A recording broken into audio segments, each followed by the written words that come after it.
continue in our book reading by Alexander Hislop. We are in chapter 2 still, and we are in part 2. We have been reading about Semiramis, Nimrod, Tammuz, Ninus, so many false gods and goddesses, on how Bel, Bel, is actually Cush.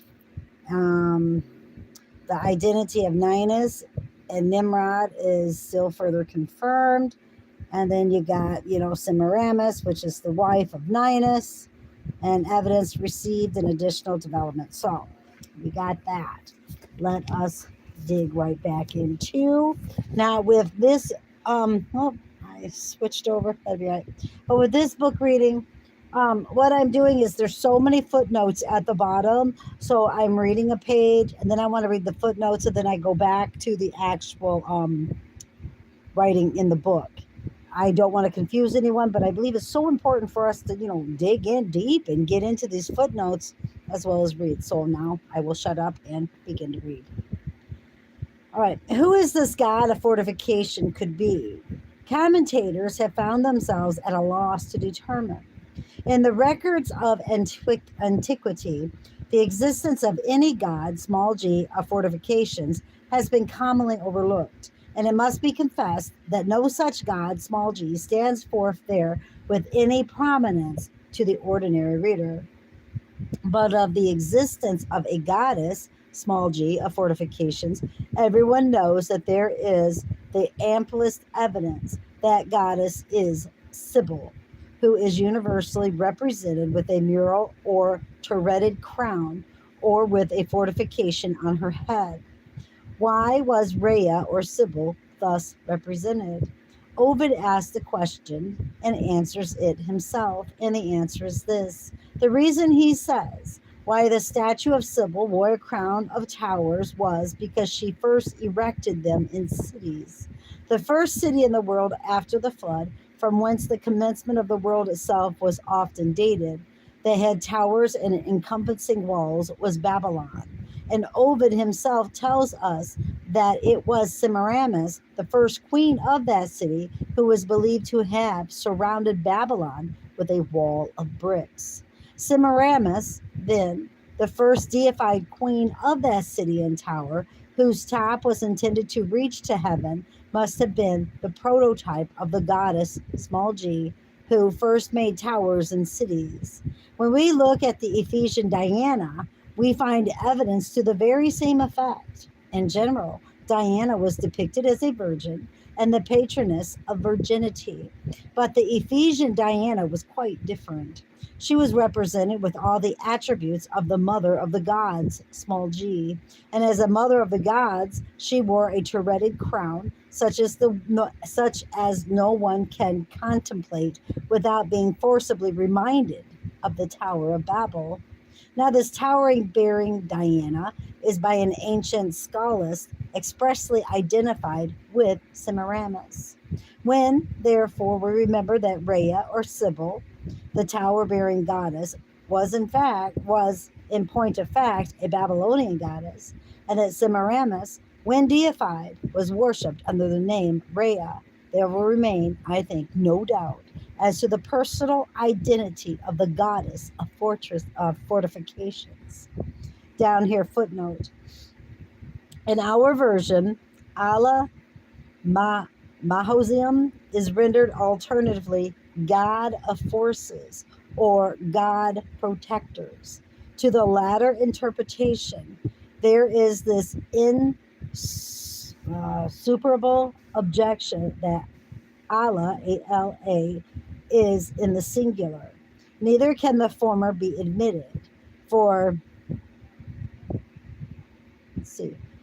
Mohazium or Museum does not signify forces or armies, but munitions, as it is also given in the margin, that is, fortifications.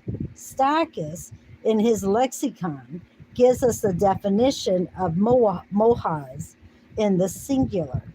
Rober, ars, locus municis, and in proof of the definition, the following examples.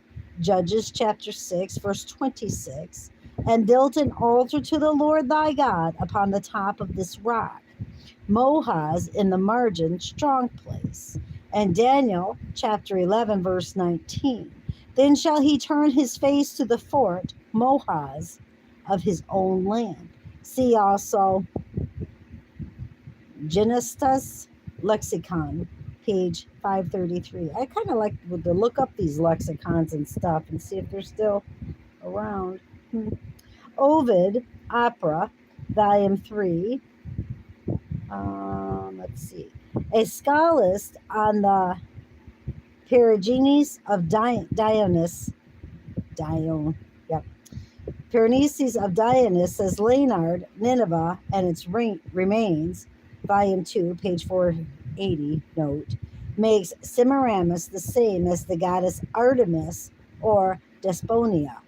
Now, Artemis was Diana, and the title of Desponia given to her shows that it was in the character of the Ephesian Diana she was identified with Semiramis. For Despona is the Greek for Damina, the lady, the peculiar title of Rhea or Sibyl, the tower-bearing goddess in ancient Rome. Very interesting. Okay. Now back to the book. Now there is no reason to believe that Semiramis alone, though some have represented the matter so, built the battlements of Babylon. We have the express testimony of the ancient historian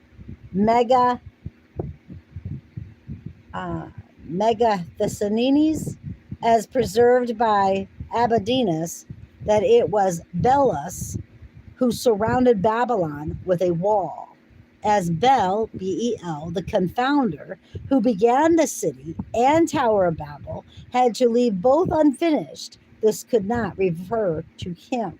It could only refer to his son Ninus, who inherited his father's title and who was the first actual king of the Babylonian Empire, and consequently Nimrod.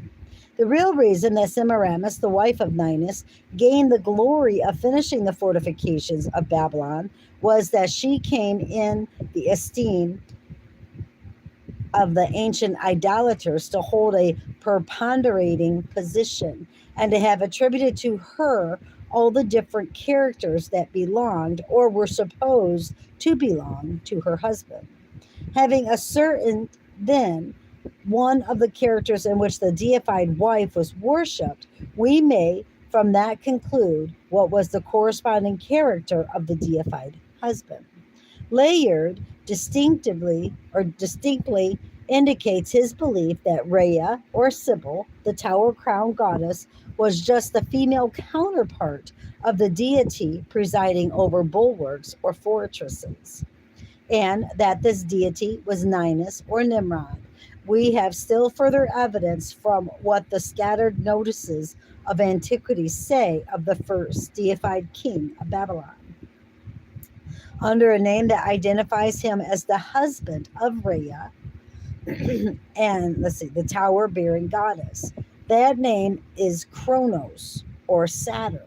It is well known that Kronos or Saturn was Rhea's husband, but is not so well known who was Cronus himself. Footnote. In the Greek mythology, Kronos and Rheas are commonly brother and sister. Ninus and Semiramis, according to history, are not represented as standing in any such relation to one another, but this is no objection to the real identity of Ninus and Kronos.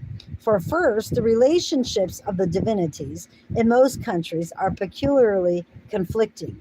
Osiris in Egypt is represented as at different times, not only as the son and husband of Isis, but also as her father and brother. Then, secondly, whatever the deified mortals might be before deification, on being deified, they came into new relationships. On the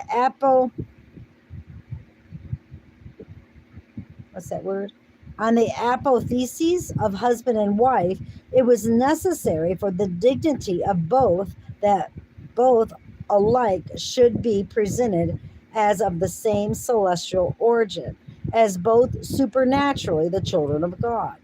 Before the flood, the great sin that brought ruin on the human race was that the sons of God married others than the daughters of God.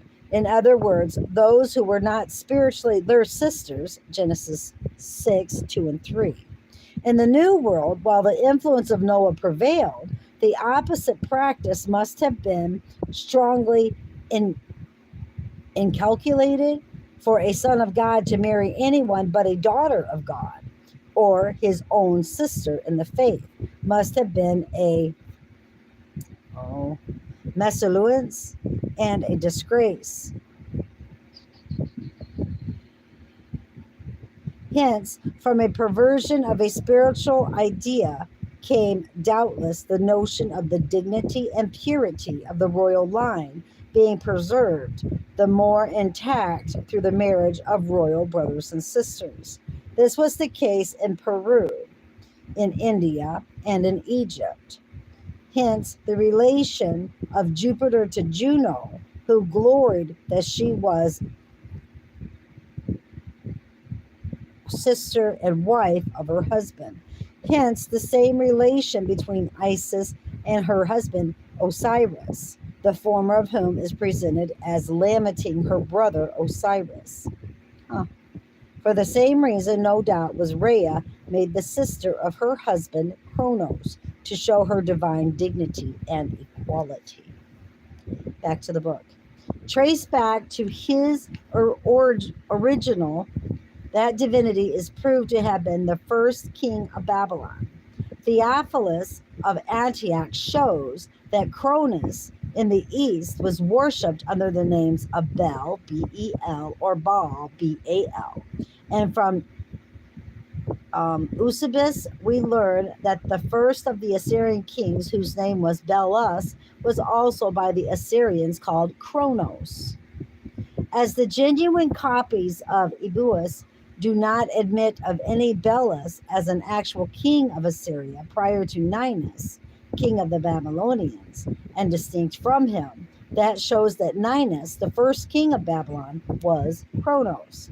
But further, we find that Kronos was king of the Cyclops, who were his brethren, and who derived that name from him, and that the Cyclops were known as the inventors of tower building. The king of the Cyclops, the inventors of tower building, occupied a position exactly correspondent to that of Rhea, who erected towers in cities. If, therefore, Rhea, the wife of Kronos, was the goddess of fortifications, Kronos, or Saturn, the husband of Rhea, that is, Ninus or Nimrod, the first king of Babylon, must have been Allah Mahozim, the god of fortifications. The name Kronos itself goes not a little to confirm the argument. Kronos signifies the horned one, as a horn is a well-known Oriental emblem for power or might. Kronos, the horned one, was, according to the mystic system, just a synonym for the scriptural epithet applied to Nimrod, Gipur, the mighty one, Genesis 10:8. He began to be mighty on the earth. The name Kronos, as the classical reader is well aware, is applied to Saturn as the father of the gods, small g.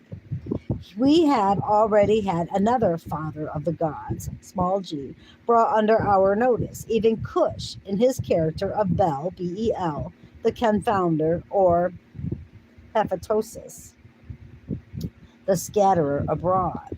And it is easy to understand how, when the deification of mortals began and the mighty son of Cush was deified, the father, especially considering the part which he seems to have had in concocting the whole idolatrous system, would have to be deified too. And of course, in his character as the father of the mighty one and of all the immortals that succeeded him. But in point of fact, we shall find in the course of our inquiry that Nimrod was the actual father of the gods, small g, as being the first of deified mortals. and that, therefore, it is in exact accordance with historical fact that Kronos, the horned or mighty one, is in the classical pantheon known by that title. Down here in the footnote, the scholast upon Euripides, I don't know what that is, says the Cyclops were so called from Cyclops, their king. By this scholast, the Cyclops are regarded as a Thracian nation, for the Thracians had localized the tradition and applied it to themselves. But the following statement of the scholast on the Prometheus of Aeschylus, page 56, shows that they stood in such a relation to Kronos as proves that he was their king. The Cyclops were the brethren of Kronos, the father of Jupiter. The epithet Carneus, applied to Apollo, is just a different form of the same word. In the Orphic hymns, Apollo is addressed as the two-horned god, small g. Back to the book. The meaning of this name, Kronos, the horned one, as applied to Nimrod, fully explains the origin of the remarkable symbol, so frequently occurring during the Nineveh sculptures, the gigantic horned man bull as representing the great divinities in Assyria. The same word that signified a bull signified also a ruler or prince. Hence, the horned bull signified the mighty prince, thereby pointing back to the first of those mighty ones who, under the name of Gubris, Gabbers, and Kabiri, occupied so conspicuous a place in the ancient world, and to whom the deified Assyrian monarchs covertly traced back the origin of their greatness and might. This explains the reason why the Bacchus of the Greeks was represented as wearing horns, and why he was frequently addressed by the epithet bull horned as one of the high titles of his dignity. Even in comparatively recent times, Togrul Beg, the leader of the Seljukian Turks, who came from the neighborhood of the Euphrates, was in a similar manner presented with three horns growing out of his head as an emblem of his sovereignty. Wow. This also, in a remarkable way, accounts for the origin of one of the divinities worshipped by our pagan Anglo-Saxon ancestors under the name of Zernabogus. Footnote. The name for a bull or ruler is in Hebrew without points, shur, S-H-U-R, which in Chaldee becomes tur, and that's T-U-R. From tur, in the sense of a bull, comes the Latin taurus. So it's tor, T-U-R, taurus, okay. And from the same word, in the sense of a ruler, Tauranus, which originally had no evil meaning. Thus, in these well-known classical words, we have evidence of the operation of the very principle which caused the deified Assyrian kings to be represented under the form of the man bull. Very interesting. Back to the book. This Zernabogus was the black, how do you pronounce that word? Malevolent, ill-omened divinity. In other words, the exact counterpart of the popular idea of the devil, as supposed to be black and equipped with horns and hoofs. This name, analyzed and compared with the accompanying woodcut from Layard, cast a very singular light on the source from whence has come the popular superstition in regard to the grand adversary. The name Zer-Nebo-Gus is almost pure Chaldee and seems to unfold itself as denoting the seed of the prophet Cush. We have seen reason already to conclude under the name Bel, Bel, as distinguished from Baal, Baal, Cush was the great soothsayer or false prophet worshipped at Babylon. But independent inquirers have been led to the conclusion that Bel, Bel, and Nebo, not Nemo, Nebo, Nebo, were just two different titles for the same God, small g, and that a prophetic God, small g. Thus does Kiddo comment on the words of Isaiah, Bel boweth down, Nebo stoopeth. With reference to the latter name, the word seems to come from Neba, Nibba, to deliver an oracle or to prophesy, and hence would mean an oracle, and may thus, as Camlet suggests, be no more than another name for Bel, Bel himself, or a characterizing epithet applied to him, it being not unusual to repeat the same thing in the same verse in equivalent terms. Zir Nebo Gus, the great seed of the prophet Cush, was of course Nimrod, for Cush was Nimrod's father. Turn now to Layur and see how this land of ours and Assyria are thus brought into intimate connection. In the woodcut referred to, first we find the Assyrian Hercules, that is, Nimrod the giant, as he is called in the Septuagint version of Genesis, without club, spear, or weapons of any kind, attacking a bull. Having overcome it, he sets the bull's horns on his head as a trophy of victory and a symbol of power. And thenceforth the hero is represented not only with the horns and hoofs above, but from the middle downwards with the legs and cloven feet of the bull. Thus equipped, he is represented as turning next to encounter a lion. This, in all likelihood, is intended to commemorate some event in the life of him who first began to be mighty in the chase and in war, and who, according to all ancient traditions, was remarkable also for bodily power, as being the leader of the giants that rebelled against heaven. Now, Nimrod, as the son of Cush, was black, in other words, was a Negro. Can the Ethiopian change his skin? Is in the original. Can the Cushite do so?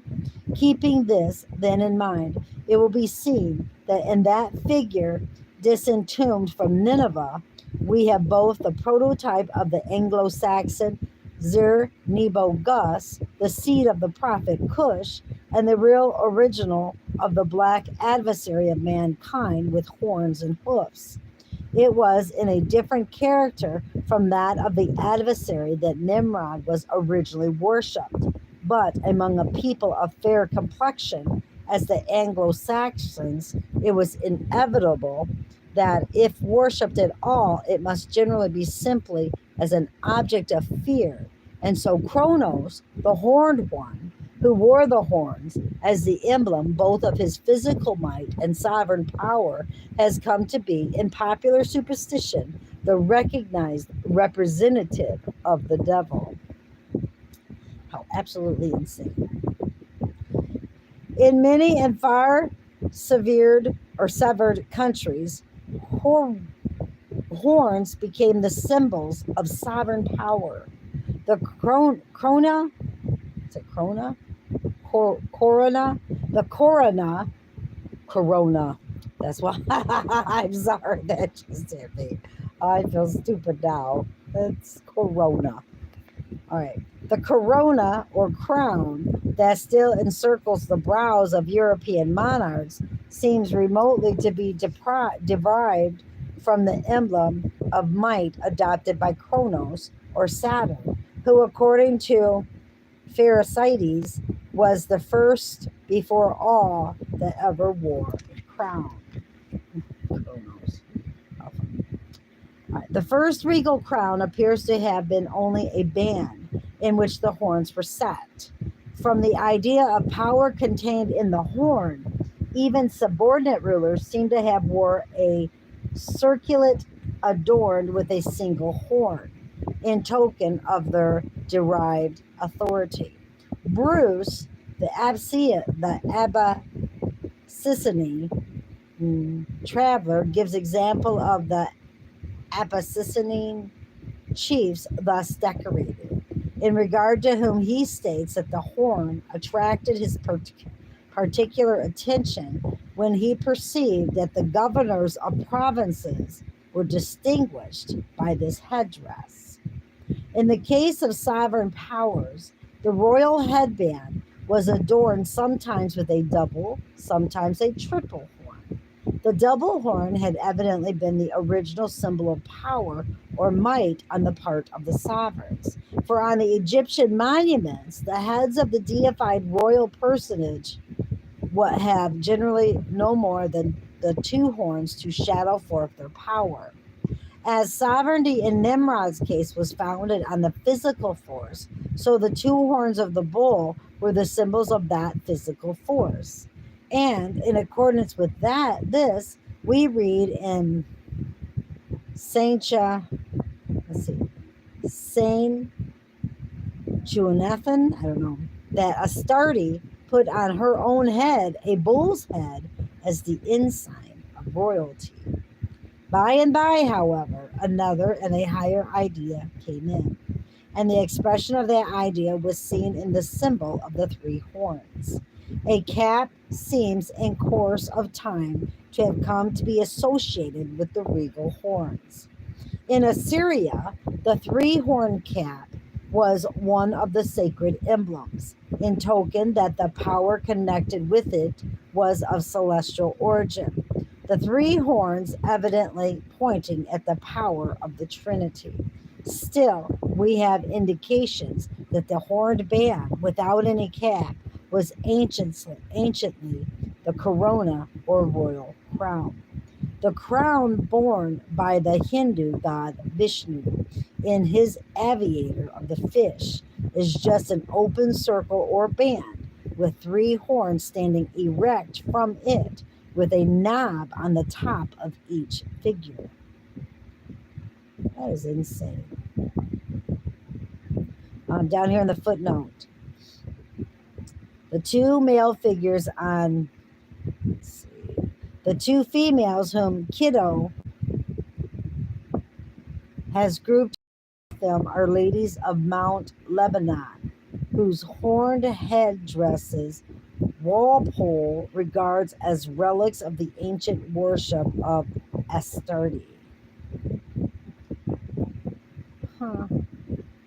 There's so many references to books and I can't pronounce their names. I do apologize.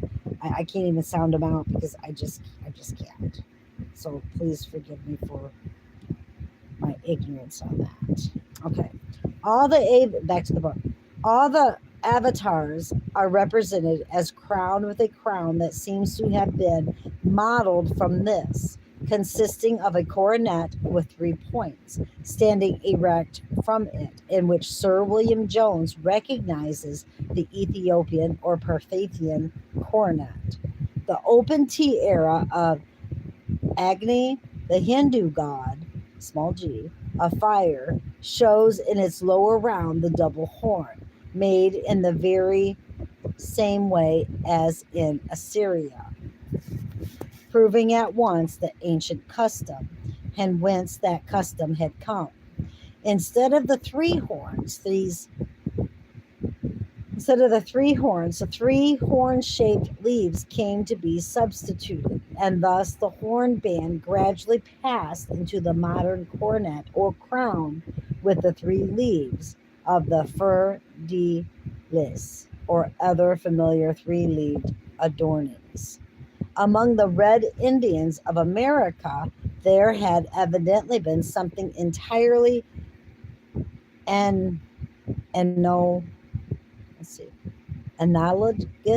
analogous to the Babylonian custom of wearing the horns. For in the buffalo dance there, each of the dancers had his head arrayed with buffalo's horns. And it is worthy of especial remark that the satyric dance or dance of the satyrs in Greece seem to have been the counterpart of this red Indian solemnity. For the satyrs were horned divinities, and consequently, those who imitated their dance must have had their heads set off in imitations of theirs. Head sets off, huh, in imitations of theirs. When thus we find a custom that is clearly founded on a form of speech that characteristically distinguished the region where Nimrod's power was wielded, used in so many different countries far removed from one another, where no such form of speech was used in ordinary life, we may be sure that such a custom was not the result of mere accident, but that it indicates the widespread diffusion of an influence that went forth in all directions from Babylon, from the time that Nimrod first began to be mighty on the earth. Yeah, I believe that. I believe that's when that Pangea, the lands were separated during the time of Peleg and all that. Anyway, down here in the footnote, the groove in the middle of the central prominence seems to prove that it is not really a horn but a leaf. Okay. The satyrs were the companions of Bacchus and danced along with him. When it is considered who Bacchus was and that his distinguishing epithet, bull horned, the horns of the satyrs will appear in their true light. For a particular mystic reason, the satyr's horn was commonly a goat's horn, but originally it must have been the same as Bacchus. Yeah. All right. Back to the book. There was another way in which Nimrod's power was symbolized besides by the horn. A synonym for Geabor, the mighty one, was Aber, A-B-I-R, while Aber, A-B-E-R, also signified a wing. Nimrod, as head and captain of those men of war by whom he surrounded himself and who were the instruments of establishing his power, was Baal Abirin, it's Baal-Aberin, Lord of the Mighty Ones. But Baal Abirin, pronounced nearly in the same way, signified, you're kidding me, the winged one. And therefore, in a symbol, he was represented not only as a horned bull, but at once a horned and winged bull. The over in Babylon, I mean, they have that wall and stuff with those things. Huh. Not only as a horned bull, but at once a horned and winged bull, as showing not merely that he was mightily himself, but that he had mighty ones under his command who were ever ready to carry his will into effect and to put down all opposition to his power and to shadow forth the vast extent of his might.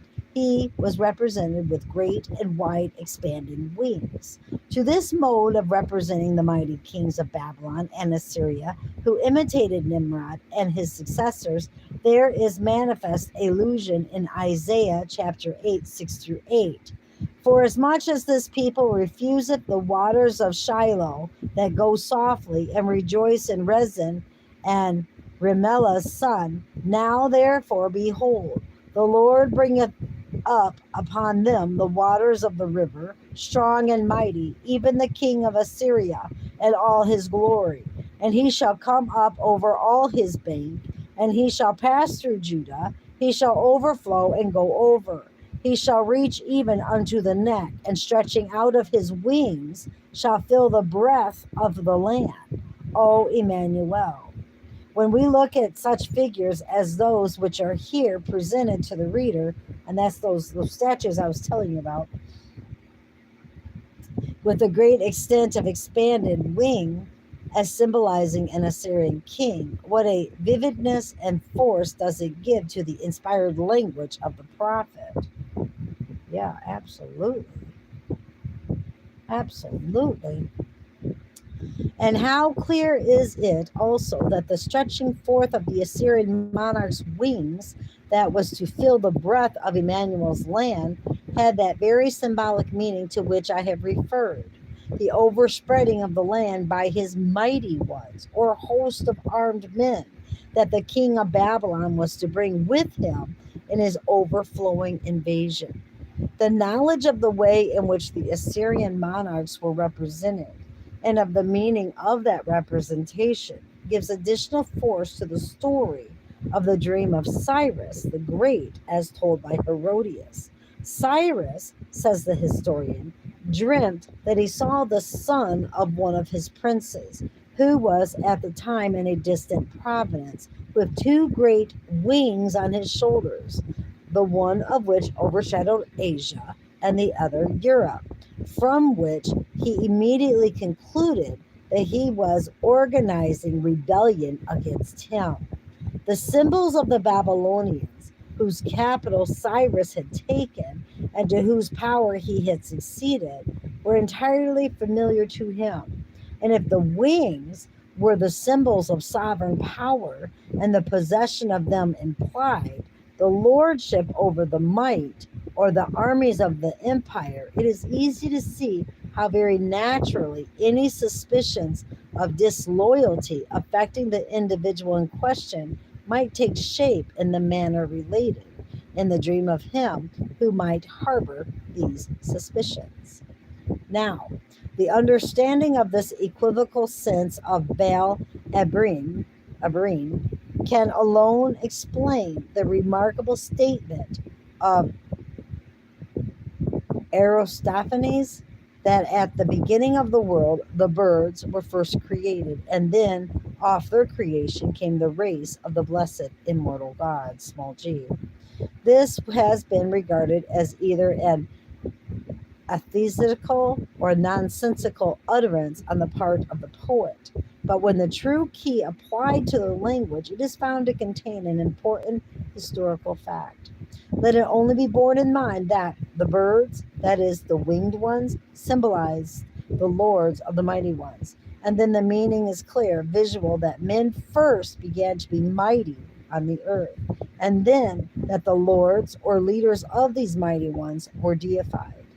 The knowledge of the mystic sense of this symbol accounts also for the origin of the story of Perseus, the son of Jupiter, miraculously born of Danae, who did such wondrous things and who passed from country to country on wings divinely bestowed on him. This equally casts light on the symbolic myths in regard to Bellerophon and the feats which he performed on his winged horse, and their ultimate disastrous issue. How high he mounted in the air, and how terrible was his fall. And Icarus, the son of Daedalus, who flying on wax cemented wings over the Icarian Sea, had his wings melted off through his too near approach to the sun, and so gave his name to the sea where he was supposed to have fallen. How crazy. The fables all refer to those who trod or were supposed to have trodden in the steps of Nimrod, the first, the Lord of the mighty ones, and who in that character was symbolized as equipped with wings. Now, it is remarkable that in the passage of Aristophanes already referred to, that speaks of the birds or the winged ones being produced before the god small g, are who we are informed that he from whom both mighty ones and the god small g derived their origin was none other than the winged boy Cupid. You gotta be kidding me. What on earth? Cupid, the son of Venus, occupied, as will afterwards be proved, in the mystic mythology, the very same position of Nine or Ninus, the sun, did to Rhea, the mother of the gods. As Nimrod was unquestionably the first of the mighty ones after the flood, this statement of Aristophanes that the boy god Cupid, himself a winged one, produced all the birds or winged ones, while occupying the very position of Nine or Ninus, the sun, shows that in this respect also Ninus and Nimrod are identified. Well, this is the evident meaning of the poet. This also, in a strictly historical point of view, is the conclusion of the historian Apollodorus, for he states that Ninus is Nimrod. And then, in conformity with this identity of Ninus and Nimrod, we find in one of the most celebrated sculptures of ancient Babylon, Ninus and his wife Semiramis represented as actively engaged in the pursuits of the chase, the quiver bearing Semiramis being a fit companion for the mighty hunter before the Lord. I don't even know what to say, brothers and sisters. That's a lot to take in. So I'm going to stop that there. I'm going to have to, because there is so much more. I had no idea. Kronos and Cupid and all this. This is crazy. A lot to take in. All right, brothers and sisters, I'm going to end that there. I love you all so very, very much. Keep your eyes on Jesus, your nose in the book, which is the Word of God. Always go back to the Word of God, especially reading something like this. Go back to the Word of God. I gotta tell you, this could pollute you if you're not careful. I mean, we need to understand. We need to, be wise as serpents and gentle as doves, and we need to know our enemy. But wow, that's all I can say. Anyway, embed the Word of God upon the tablets of your hearts, so you and I will not sin against God or be deceived. Till next time, be blessed, be blessed, be blessed. I don't know if there's anything. Nope. Okay.